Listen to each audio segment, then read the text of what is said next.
Le crépuscule du soir de Charles Baudelaire. Voici le soir charmant, ami du criminel. Il vient comme un complice, à pas de loup. Le ciel se ferme lentement comme une grande alcôve, et l'homme impatient se change en bête fauve.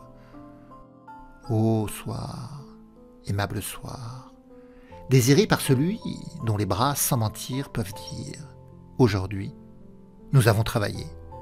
C'est le soir qui soulage, les esprits qui dévorent une douleur sauvage, le savant obstiné dont le front s'alourdit, et l'ouvrier courbé qui regagne son lit.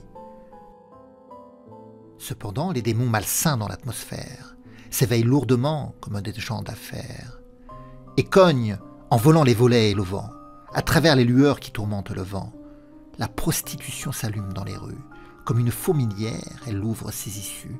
Partout elle se fraye un occulte chemin, ainsi que l'ennemi qui tente un coup de main.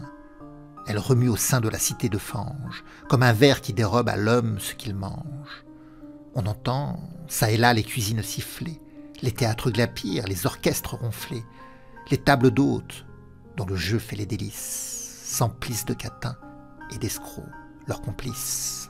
Et les voleurs, qui n'ont ni trêve ni merci, vont bientôt commencer leur travail, eux aussi, et forcer doucement les portes et les caisses, pour vivre quelques jours et vêtir leur maîtresse. Recueille-toi, mon âme, en ce grave moment, et ferme ton oreille à ce rugissement. C'est l'heure où les douleurs des malades s'aigrissent, la sombre nuit les prend à la gorge. Ils finissent, leur destinée vont vers le gouffre commun. L'hôpital se remplit de leurs soupirs. Plus d'un ne viendra plus chercher la soupe parfumée au coin du feu le soir auprès d'une âme aimée.